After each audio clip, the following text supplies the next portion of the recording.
podcast is recorded on the land of the Whadjuk Noongar people. We respectfully acknowledge their continuing connection to land, waters and community and honour First Nations people past and present in the spirit of reconciliation. The Positive Childhoods podcast is produced as part of the Children's Week celebrations in WA and is funded by the Department of Education and Lottery West. Thank you so much to those educators, parents, children and others listening in today. We really appreciate everything it took for you to tune into this podcast, finding time in your busy day to learn more about how we can support the needs of children. I'm Belynda Smith. I'm a parenting facilitator with Meerilinga's parenting service, and I'm passionate about meeting the needs of parents so that we can help families to thrive. Meerilinga is a not-for-profit organisation and a registered charity that promotes the United Nations Convention on the Rights of the Child, working with children, their families, early childhood professionals, planners and the community to raise the status of children in Western Australia. The 2024 Children's Week theme is All Children Have the Right to a Clean and Safe Environment. Now today we're at a beautiful park. I'm outside enjoying the sunshine with Millie and Isabel. Millie is an 11-year-old homeschooler in Whadjuk Noongar country in WA. She is so passionate about the ocean and wants to be a marine biologist, which prompted her to clean up local beaches and save marine animals. Since 2020, Millie has taken tongs and a bucket every time she goes to the beach to collect waste, especially plastic, which I think is amazing.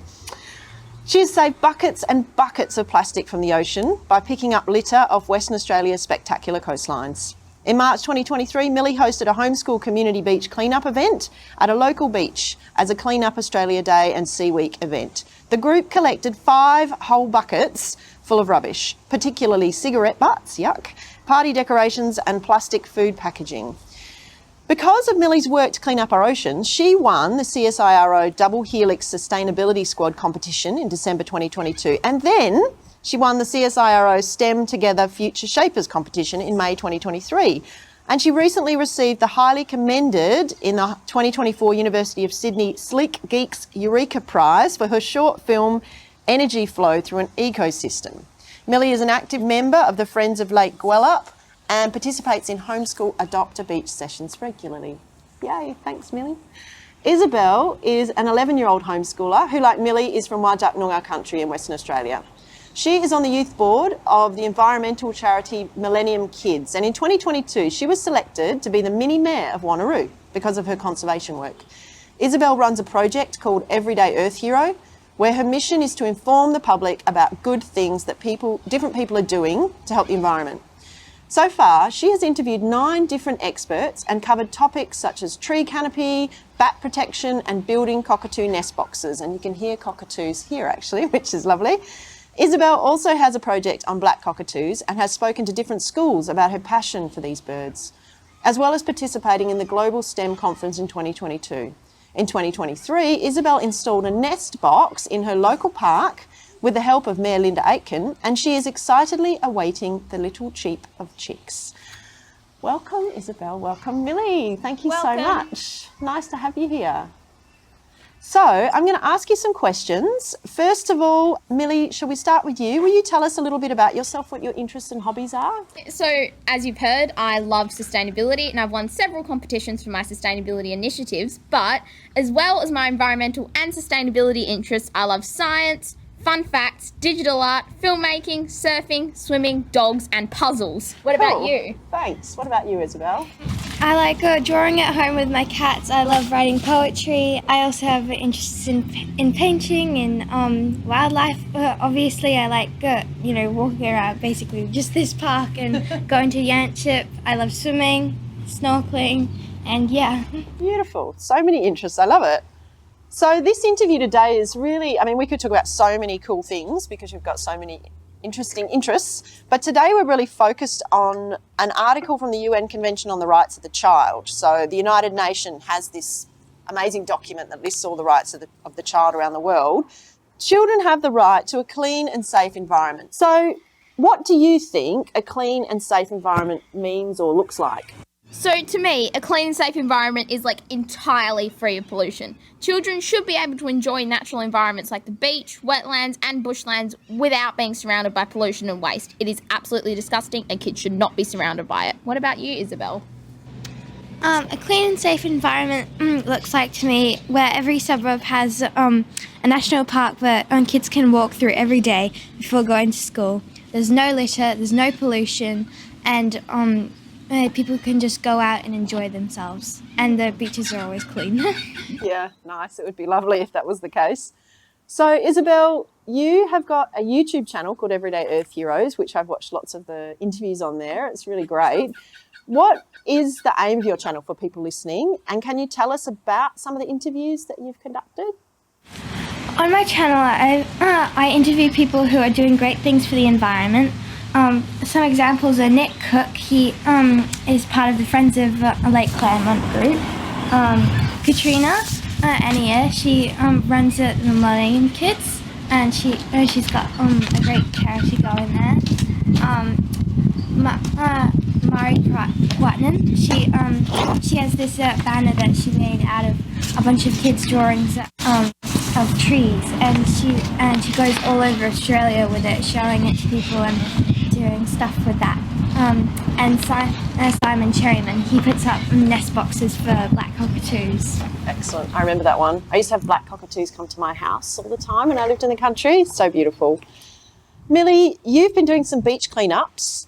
How can people listening help to keep their own environment clean, and what are the actions they can take, and what have you learned when you've been doing these beach cleanups? So it's a bit of a coincidence. On this exact day, the 8th of August, 4 years ago, so in 2020, I did my very first beach cleanup event at City Beach, and ever since then I've picked up litter every single time I go to the beach.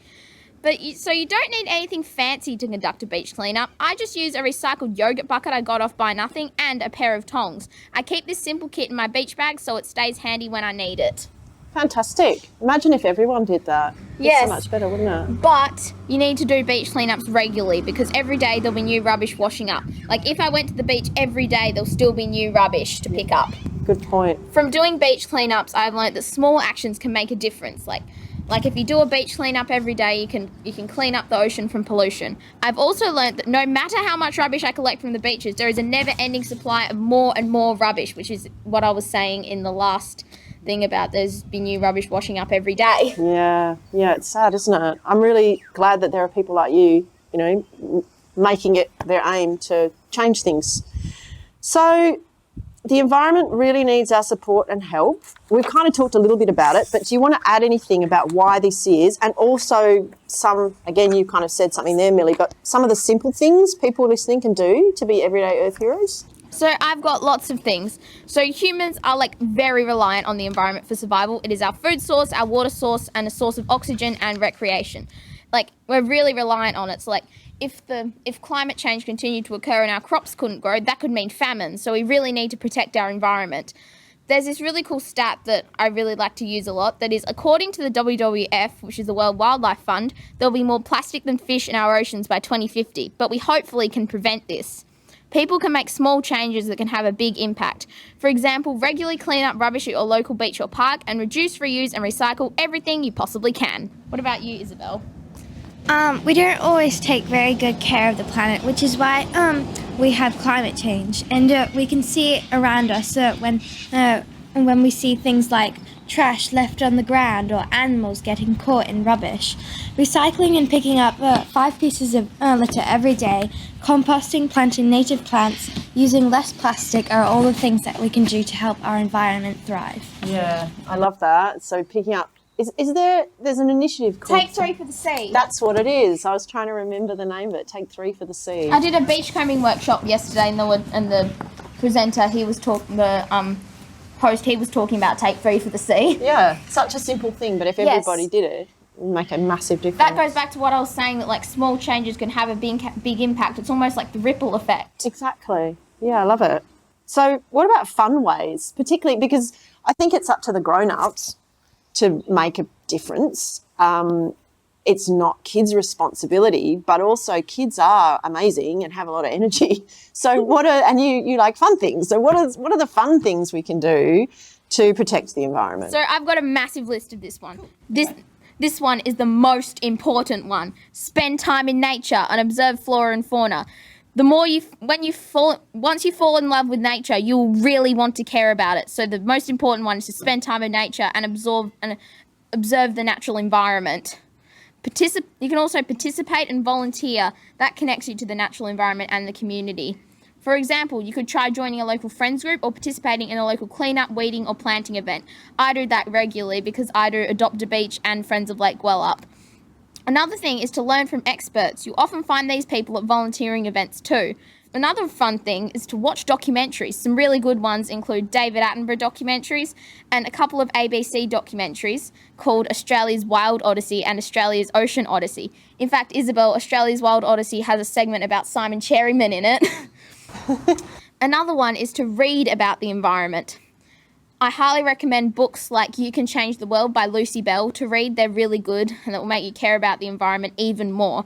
And another fun way is to take science classes and workshops. I regularly do workshops and science classes, which can help me learn about the environment to make you care about it even more. And some workshops can be really fun. What about you, Isabel? You can go to events and learn about how to look after the environment.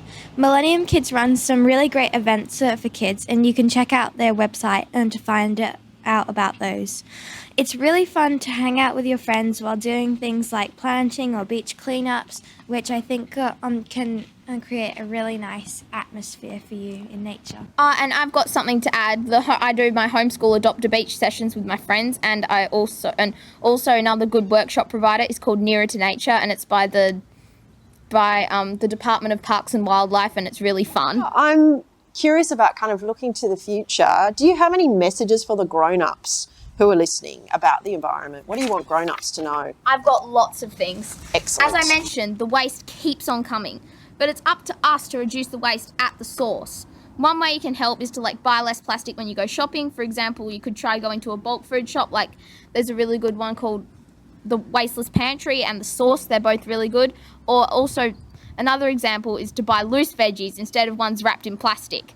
Another way is to recycle as much as possible and make sure your waste ends up in the correct bin. And also try and find out ways to recycle things like batteries that can't go into the bin, the recycling bin. Another way that I've mentioned is to make a simple cleanup kit to leave in your car or the beach bag so it's always with you. And now, this one is the most important one, is to provide your children with opportunities to learn about the environment and to spend time in it. As I've mentioned in the last answer, it is absolutely vital. What about you, Izzy? Kid needs you to do more than you are doing, because we need support, and what we do now creates our future. Beautiful. And so what do you hope the world will be like in the future for kids?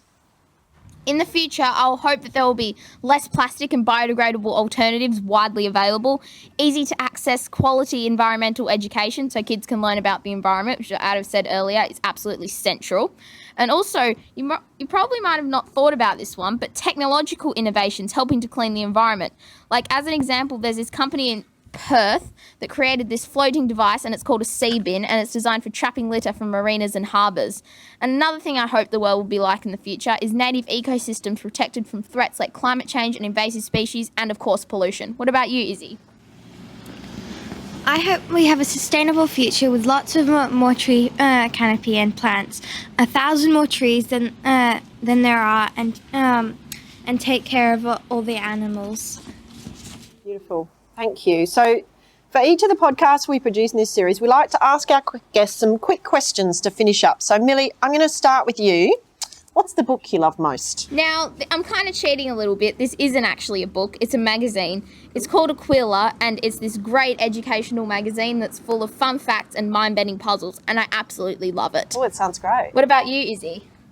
I like reading classics and stuff, so I like reading stuff like Little Women, Wuthering Heights, and I like this book that I've got about Leonardo da Vinci's paintings and all the meanings that he's put in them. Beautiful.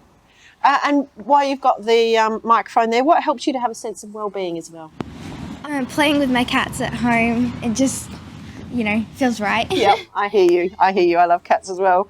And what's your happiest memory, Millie?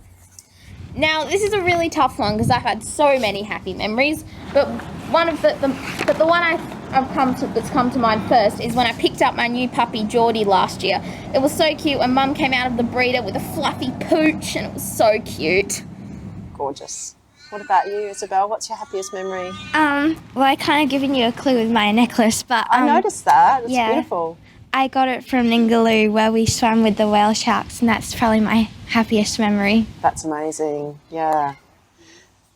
Okay, what is your favourite outdoor space or place, Millie? Ooh, this is actually a draw. And that's where I take my puppy Geordie for walks, and that's where I volunteer with Folg, and that's also where I film some of my like Sleek Geeks videos and stuff. And Waterman's Bay is a really nice beach that I like to swim in with my friends and have what I like to call goggling. Fun. What about your? I like gardening in my back yard with my dad, and I like being in my room drawing and stuff, and I also like going to the beach, and I like Yanchet National Park. Beautiful. And the last one, complete this sentence. To help them thrive, children need... Quality education, time in nature, and opportunities for physical activity and creativity. What about you? I think the most important thing that we need is support and kindness.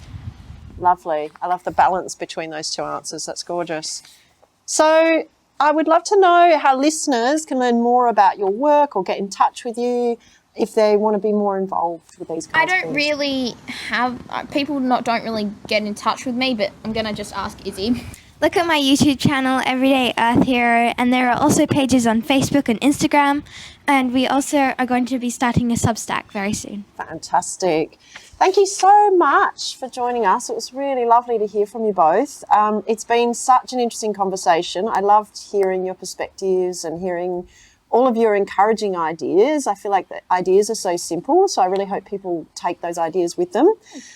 If you'd like more information, listeners, regarding Meerilinga, you can contact mycf@meerilinga.org.au or visit our website at www.meerilinga.org.au. Thank you. Bye. Thanks for listening.